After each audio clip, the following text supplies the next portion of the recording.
हर रोज एक नई कहानी देखने के लिए चैनल को सब्सक्राइब करें और बेल आइकन दबाना ना भूलें।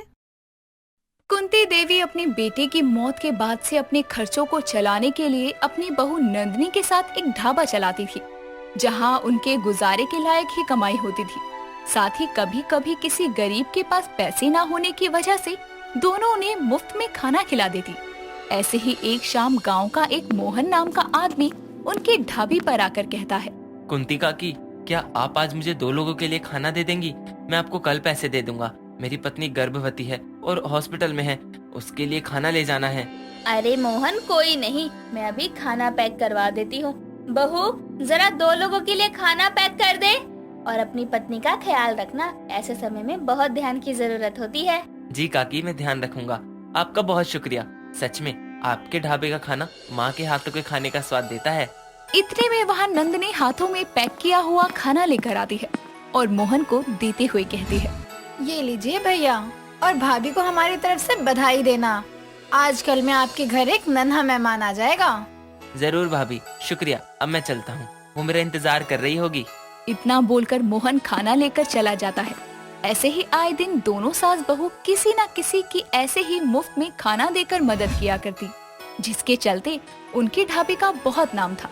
ऐसे ही एक शाम तेज बारिश के समय कई आने जाने वाली गाड़ियां उनके ढाबे पर रुकी और वहां बैठकर उन्होंने खाना खाया।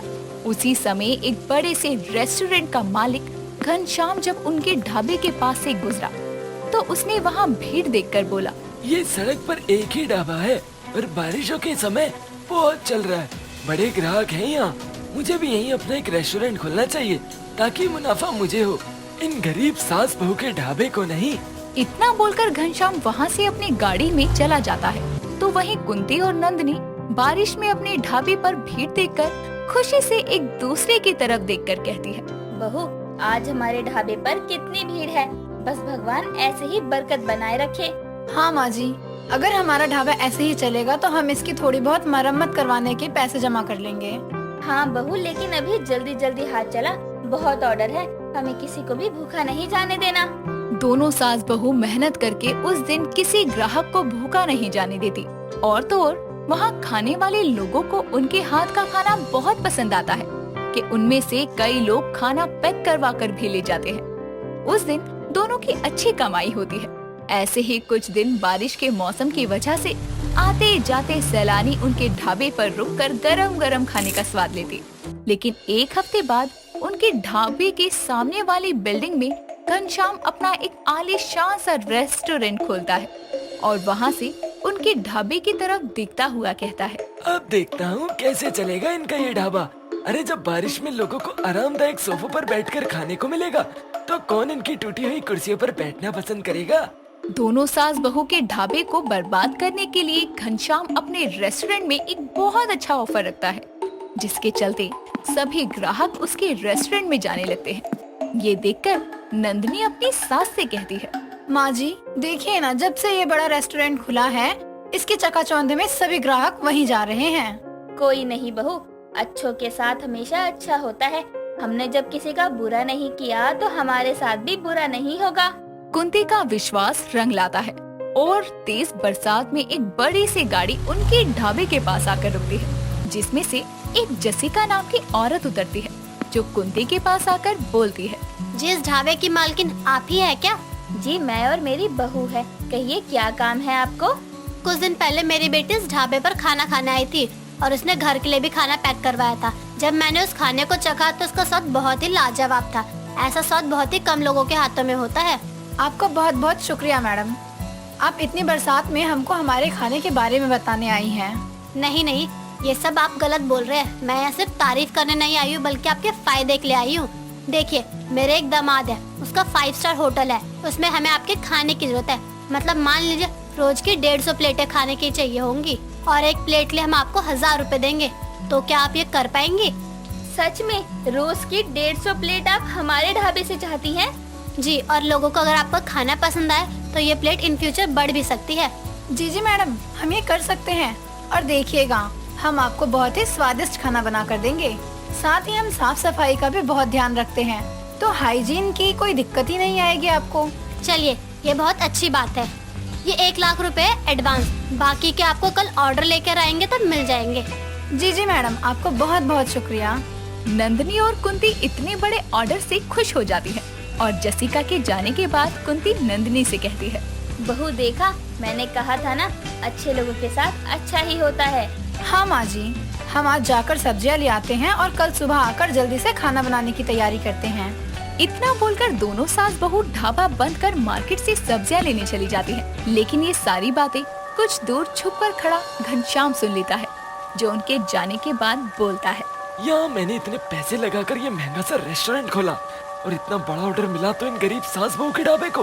मैं भी देखता हूँ कैसे करेंगी ये ऑर्डर पूरा। अरे ये हल्का हल्का टपकने वाला ढाबा कल सुबह तक पूरा गिर जाएगा ना, तब देखता हूँ कहाँ बनाएंगी ये खाना और कैसे होगा समय पर ऑर्डर पूरा। दोनों सास बहू सब्जियां लेकर घर चली जाती है। पूरी रात बहुत तेज बारिश होती है।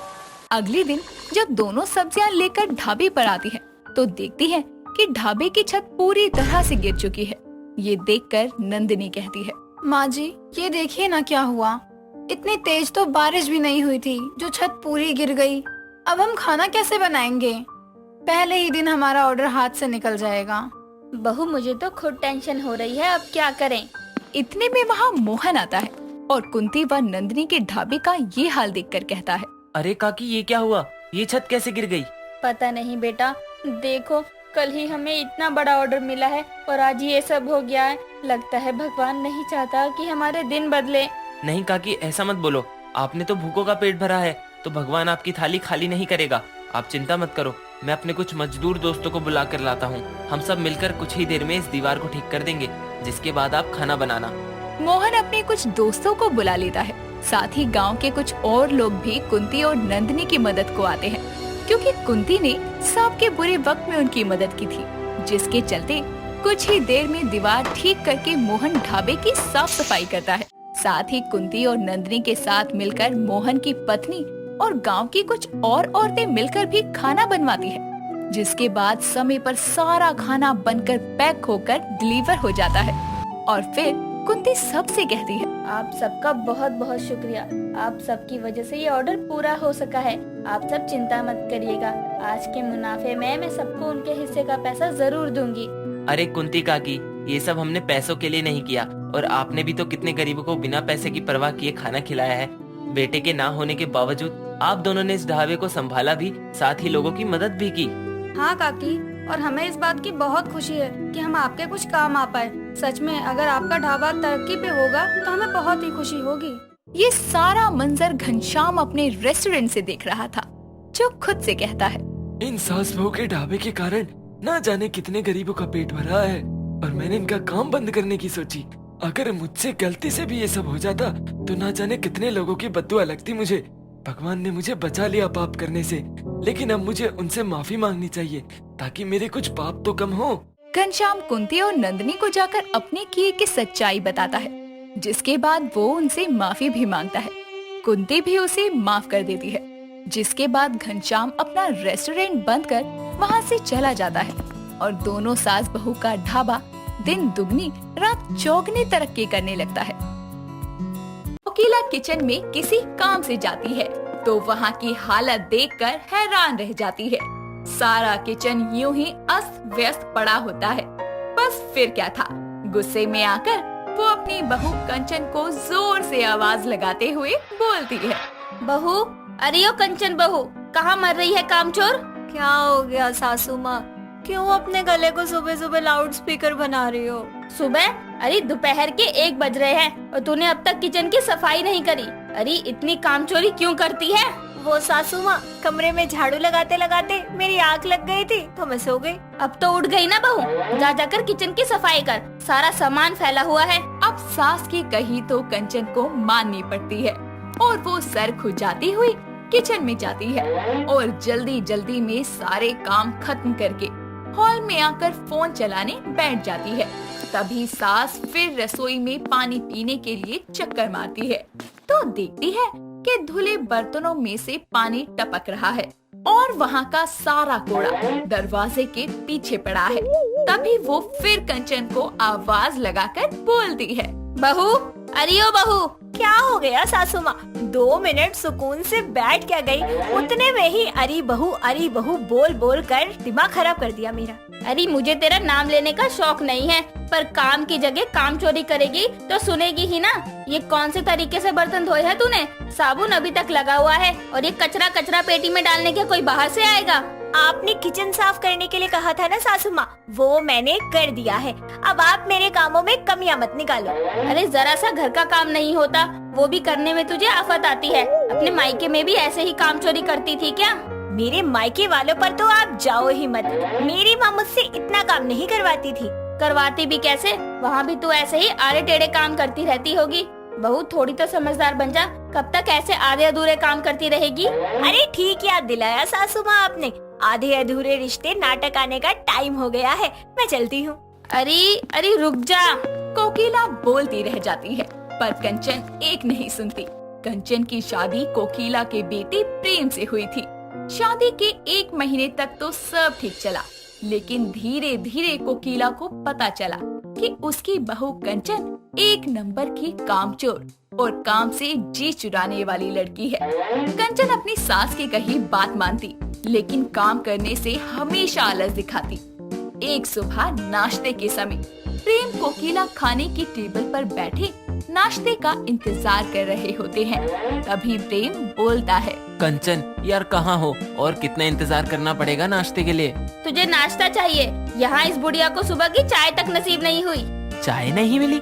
पर सुबह से तो कंचन किचन में ही है, लगता है कुछ स्पेशल बना रही होगी शायद। क्या गलत फहमी पाले बैठा है तू? स्पेशल खाना बनाने में मेहनत लगती है, जो तेरी कामचोर बीवी कभी नहीं करती। दोनों बातें कर ही रहे होते हैं कि तभी हाथ में चाय नाश्ता लिए कंचन वहाँ आती है और परोसते हुए बोलती है, ये लो तुम्हारा नाश्ता। ये नाश्ता है कंचन? मतलब नाश्ते में तुमने चावल बनाए हैं बस? ये ले तेरा स्पेशल नाश्ता। और इसकी शक्ल देखकर तो लग रहा है कि ये रात के बासी चावलों को तड़का मार कर ले आई है।